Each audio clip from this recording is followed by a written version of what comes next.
Hey everyone, it's World Film Geek here, and I interviewed Andrew Thomas Hunt. He's one of the founders of Canadian outlet Raven Banner Entertainment. He directed one film, Sweet Karma, but he's back with a new directorial effort, Spare Parts, which has just been released on DVD, on demand, and digital. Enjoy the interview. How's it going? Albert, good. How you doing? I'm doing pretty good, thank you.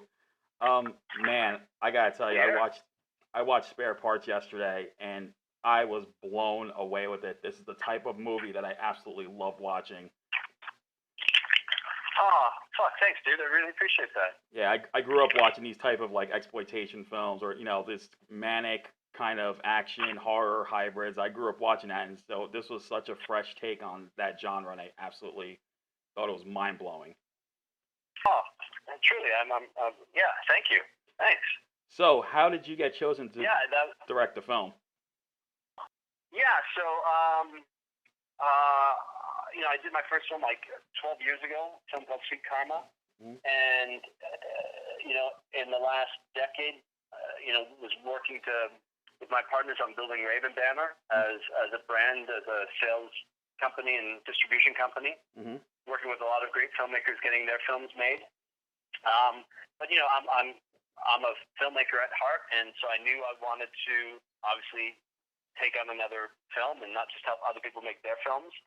And was pitched this film during TIFF by the writers David Murdoch and Seth Ruskoff. And when I was pitched this idea, I just loved it, and I loved it for precisely the reasons why you loved it. I loved that it was this genre mashup.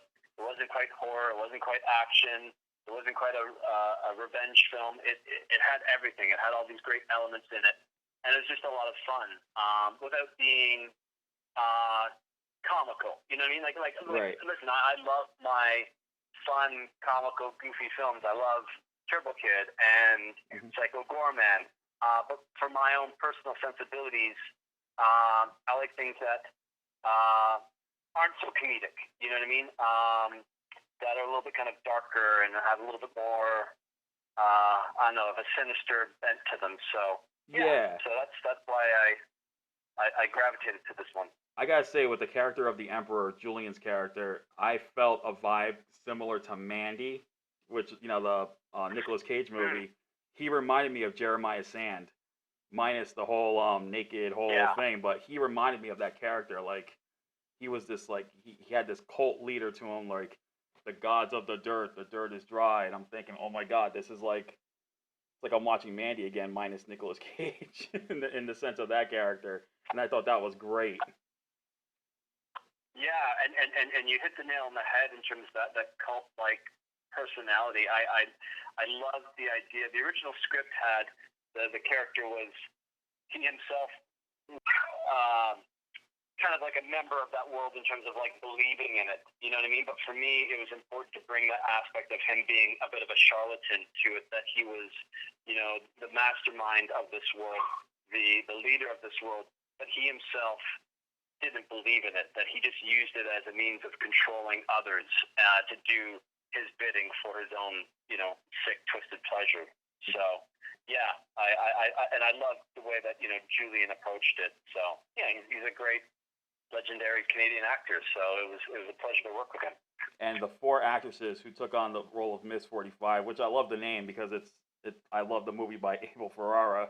But the four actresses, Catherine, Chelsea, Kiriana, and Emily, they did a tremendous job on this film. They really kicked butt and takes names, and I love the whole shtick with Emma being all. It had that musical thing where people were like, you're better than everyone else, and I love that they brought that whole manipulation to the forefront, and with this one as well. Just one small correction. It was Michelle, Emily, Kiriana, and Chelsea. Those were the four leads. That's Catherine played the role of Leah. Oh, okay. That's right. The one who They were amazing. They all those girls. They not only were they great actresses, but they all had stunt and fight capabilities, and so they were eager to rise to the challenge of this film. They even learned how to play their own instruments for it, where as necessary, and yeah, at the same time, they were able to kind of carry the, you know, able to create a great dynamic amongst themselves and to develop characters so that you actually cared about them as they're getting sucked into this world. Like, as I said in another interview, it's like, you know, the world is so fantastical in many aspects that it's important to, like, believe in the characters and to be rooting for the characters, because if you don't have these characters that you care for, then it can all can become like noise, right? And it just becomes something that is too fantastical to actually give a shit about. Right. And I really like the character of Driller. I mean, I know he's involved in that whole world, but there was, you know, he has that mentor side to him. And I did like the little quip where Amy and him were talking, and he gives his little backstory of why he was forced into that world. And Ryan Allen did a tremendous job in that role. My God. Okay, so here's the story, and actually I haven't even told anybody the story yet. You're getting the exclusive on this one. So I had another actor originally slated for that role, and about a month before production, they dropped out because of a scheduling issue. So then I ended up getting another actor, and literally the day before we were supposed to start shooting, the day before that actor was supposed to come up to set, he called me literally in tears saying, "I've injured myself.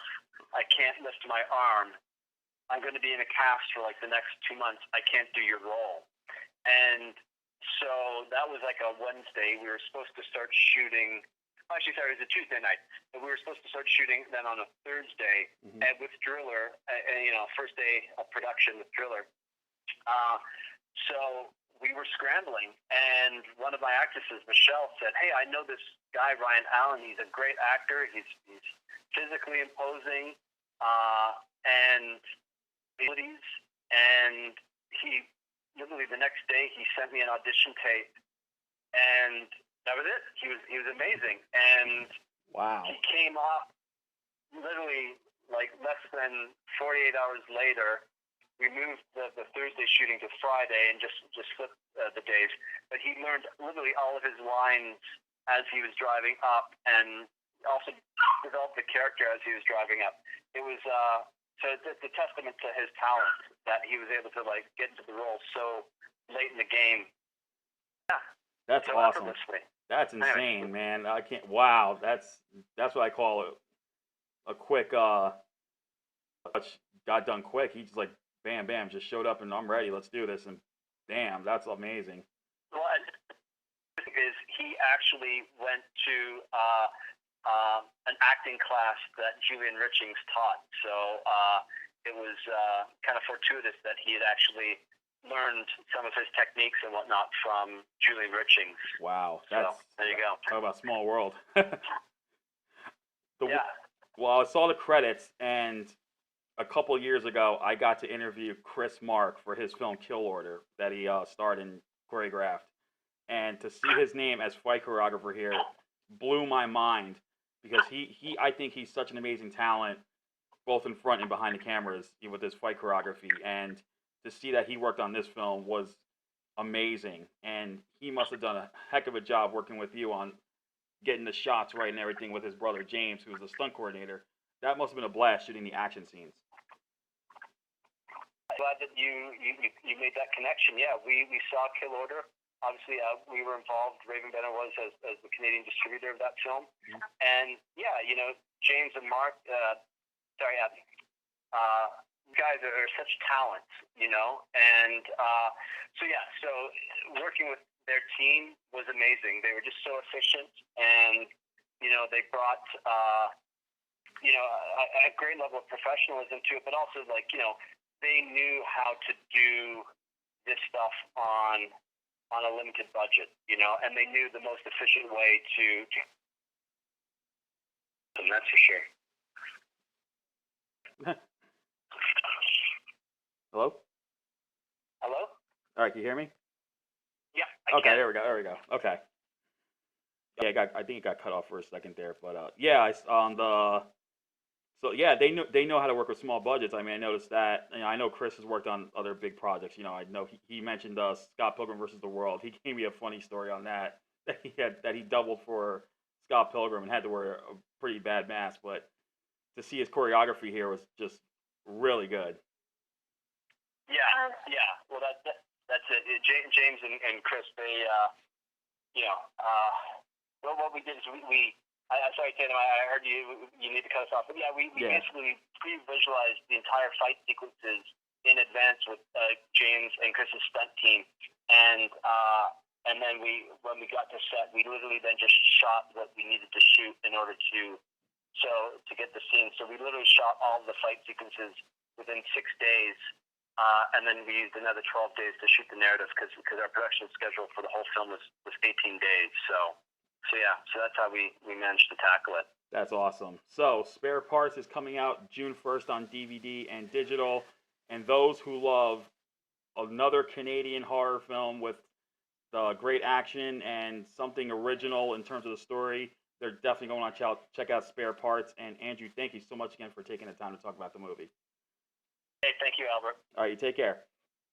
Really appreciate it. You too. All right. Bye-bye.